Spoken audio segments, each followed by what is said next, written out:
یا ہمیں زیادہ رکنا تھا ہم کم رک گئے، جہاں ہمیں ضرور رکنا تھا ہم نہیں رکے، تو عبارت جو ہے وہ آپس میں مکس ہو جائے گی، ملغوبہ بن جائے گا، ایک مکسچر بن جائے گا۔ جب عبارت مکسچر بن جائے گی تو پڑھنے والا اس کو اس کا مفہوم نہیں سمجھ سکے گا، اس کو دشواری پیش آئے گی۔ ہو سکتا ہے وہ سمجھ بھی جائے لیکن اس کے لیے تگ و دو کرنا پڑے گی، اس کے لیے پریشانی اٹھانا پڑے گی، اس کے لیے مزید کوشش کرنا پڑے گی۔ عبارت کا مفہوم سمجھنے میں آسانی، رموز اوقاف ہماری مدد کرتے ہیں کہ ہم عبارت کا معنی جو ہے، اس کا مفہوم جو ہے، اس کو ہم سمجھ سکیں، تاکہ جو بات کہی جا رہی ہے وہ ہماری سمجھ میں آسانی سے آ سکے۔ تو یہاں پہ لفظ آسانی بہت امپورٹنٹ ہے۔ مفہوم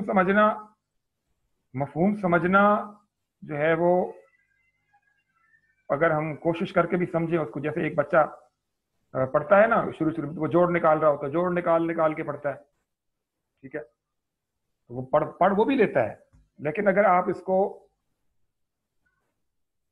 رموز اوقاف کی اہمیت سے آگاہ ہوں گے تو آپ اس کا مفہوم جو ہے وہ بڑے جلدی اور آسانی سے سمجھ سکیں گے۔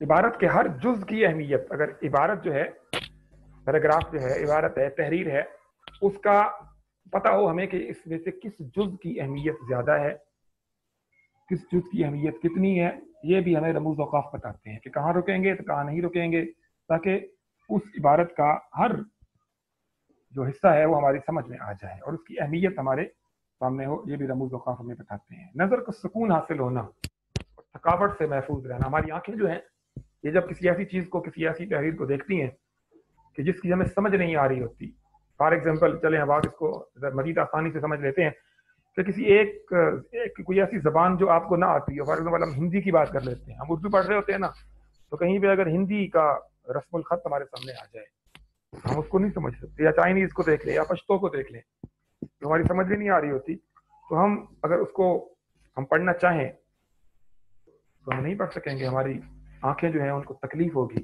یا کوئی ایسی تحریر ہو جو ایسی لکھی ہو کہ کچھ الفاظ سمجھ میں آ رہے ہوں، کچھ نہ آ رہے ہوں، تب بھی ہماری نظر جو ہے وہ ہم اس پہ توجہ کرتے ہیں، آنکھوں پہ زور پڑتا ہے اور ہمیں تکلیف ہوتی ہے۔ یا کوئی ایسی تحریر ہو جو مدھم لکھی ہو، آج کل تو کمپیوٹر کا دور ہے، آپ دیکھتے ہیں موبائل کے اوپر مدھم لکھی تحریر بھی ہم تھوڑی دیر کے لیے پڑھ سکیں گے، اس کے بعد ہم اکتا جائیں گے، تھکاوٹ ہونے لگے گی، آنکھوں کو تکلیف ہوگی۔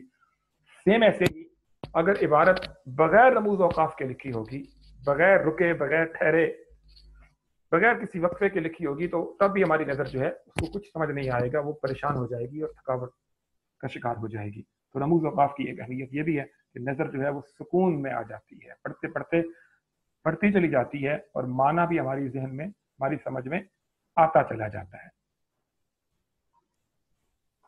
جی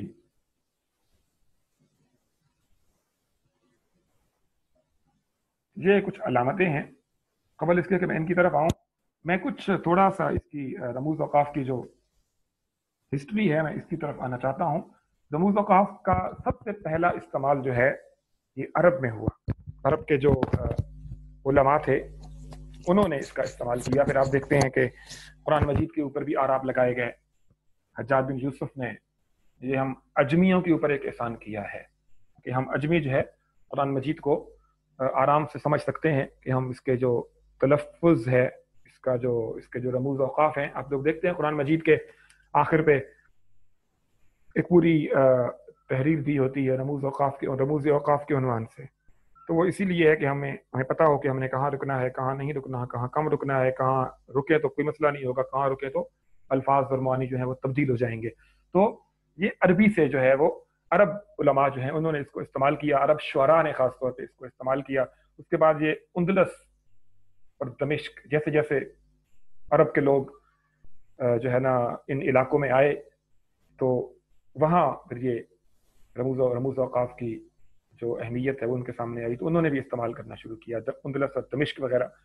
اس کے بعد اہل یورپ میں یہ بعد میں استعمال ہونا شروع ہوا۔ اہل یورپ نے عرب اور مسلمان جو لوگ تھے ان کی وساطت سے ان کی دیکھا دیکھی، ان کی تقلید کرتے ہوئے یہ ان کا استعمال کرنا شروع کیا، ٹھیک ہے. اور ان کے ہاں رموز اوقاف جو ہے وہ تھوڑی سی تبدیلی کے ساتھ موجود ہیں. اسی طرح دنیا کی تقریباً ہر وہ زبان جس کے اندر ادب لکھا جاتا ہے، لٹریچر کی بات ہو رہی ہے، جہاں پہ ادب لکھا جاتا ہے، ٹھیک ہے، جہاں پہ تحریر لکھی جاتی ہے، وہاں رموز اوقاف کا استعمال کسی نہ کسی صورت میں موجود ہے. اور کچھ نہ کچھ علامتیں ایسی انہوں نے مقرر کر دی ہیں اور ان کا وہ استعمال کرتے ہیں کہ جن کو دیکھ کر وہ رکتے ہیں، ٹھہرتے ہیں یا اپنی تحریر کو سمجھتے اور پڑھتے ہیں. ٹھیک ہے، ہمارے ہاں اردو میں بھی ایسی ہی علامتیں استعمال ہوتی ہیں. تو یہ ایک چارٹ آپ کے سامنے ہے، آپ اس کو پوری توجہ سے دیکھیے گا. جی یہ ایک چارٹ ہے جی آپ کے سامنے. اس سے پہلے میں ایک چیز اور بھی بتانا چاہوں گا کہ ہمارے جو رموز اوقاف ہیں ان میں جتنی بھی علامتیں ہیں تقریباً سب علامتوں کے کچھ متبادل نام بھی ہیں. متبادل نام یعنی کہ جو نام جس نام سے ہم پکارتے ہیں اس کے علاوہ بھی کچھ نام ہیں متبادل نام، وہ بھی آپ کو پتا ہونے چاہیے، کیونکہ بعض دفعہ وہ متبادل نام پوچھ لیا جاتا ہے تو پھر ہمیں سمجھ نہیں آتی. ہمیں اس رموز اوقاف کے حوالے سے کچھ چیزوں کا علم ہونا بہت ضروری ہے، میں بتا دیتا ہوں. سب سے پہلے بتاؤ کہ اس علامت کا نام کیا ہے. نمبر 2، اس علامت کا متبادل نام کیا ہے. ہم جب آگے چلیں گے نہ پڑھیں گے ہر علامت کو تو ہم اس کا متبادل نام بھی ساتھ ساتھ بتائیں گے آپ کو. تو اصل نام کیا ہے، جیسے یہاں پہ پہلے نمبر پہ دیکھیں سکتہ.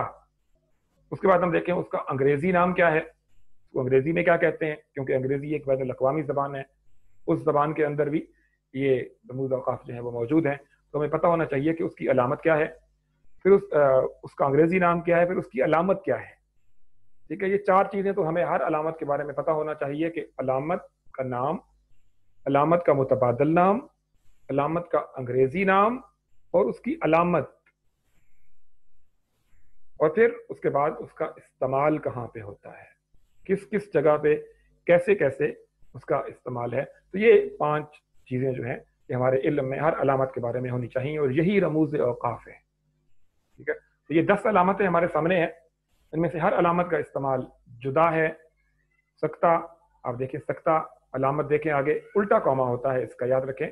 کچھ لوگ اس کو سیدھے کامے سے لکھ دیتے ہیں، وہ غلط ہو جائے گا. تو کیونکہ اگر آپشن آ گیا کہ سکتہ کی علامت کیا ہے تو آپ لوگ اس کو درست اس کو یہ الٹا نیچے سے اوپر کی طرف لکھا جاتا ہے، اس کو کاما انگریزی میں کہتے ہیں. اس کے بعد وقفہ، اس کو انگریزی میں سیمی کولن کہتے ہیں، نیچے اس کے ڈاٹ ہوتا ہے یا نقطہ ہوتا ہے اور اوپر اس کے وہی الٹا کاما جو ہے سکتہ جسے کہتے ہیں وہ لگا دیتے ہیں. تو یہ کیا کہلاتا ہے، وقفہ یعنی سیمی کولن. اس کے بعد ہے رابطہ.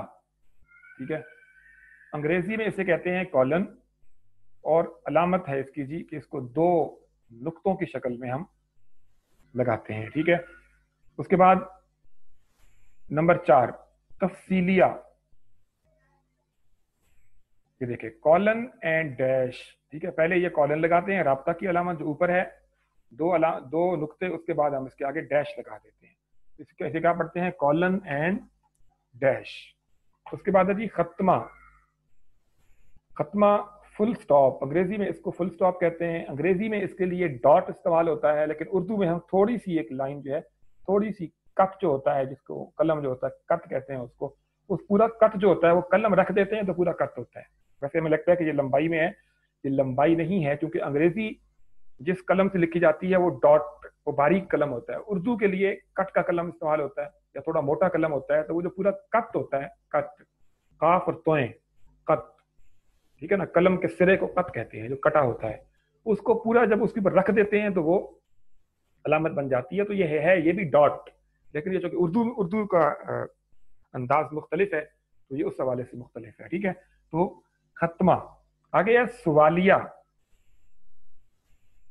Sign of interrogation, سوالیہ.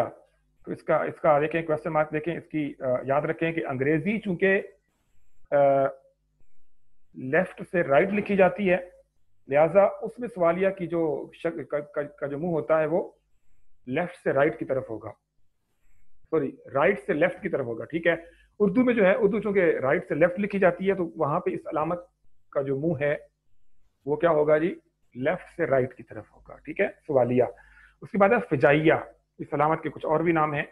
ٹھیک ہے، استجابیہ بھی اسی کو کہتے ہیں اور ندائیہ بھی اسی کو کہتے ہیں، فجائیہ.